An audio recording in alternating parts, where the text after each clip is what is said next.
nilikuwa namuulizia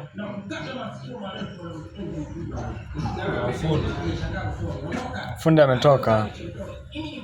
Sana zaidi kutokaje? Kadi nishampa simu akasema aenda Dar es Salaam. Dakika mwisho akaniambia mpaka saa ngapi? Saa 2 akija hapa. Mimi simu na mambo kibao. Sasa mambo gani sasa? Ametoka fundi, sasa tunafanyaje? Hizo sasa dharau sasa. Brother sikupe. Kama hata bosi wako mwambie dharau. Kama hawezi angenambia tu hawezi.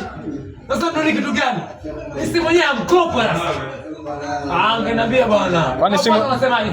Kwani simu ilikuwa na tatizo gani? Kwanza tatizo yani samani. Au sio samani kwa sababu mfanya kazi tu, anasema hivi mfanya kazi tu. Ashanichanganya. Mimi simu ya mkopo. Ndio. Nimekopa hapa, si ndio? Ndio. Sawa, kama simu mkopo. Angeniambia bwana huyu mtarudi saa ngapi? Yeye akaniambia ndani ya dakika 15. Mambo gani sasa nilifanyia mimi? Hapana. Baadaye. Hapana, nisikize. Simu yangu. Simu yako unapata, subiri yeye katoka ila baadaye anarudi bosi. Sasa tatizo nini? Kioo. Inabia vyo kibao hapa. Akaniambia basi anampigia mtu ambaye atoka Dar es Salaam, Bagala 3. Nishamba kila kitu, mambo gani sasa? Wewe subiri, tulia hapo kwenye kiti, kaa kwenye kiti. Siwezi kutulia kwa sababu hapana, siwezi kutulia. Mke wangu, brother, mimi natoka mbali. Leo hapa.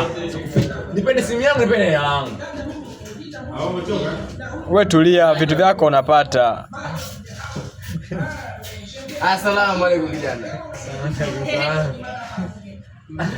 Kumbe fundi mwenyewe hapa. Fundi huyu hapa, alikuwa anakusikia vizuri tu. Ikaniingiza simu. Unajua? Baada mambo shikamoo.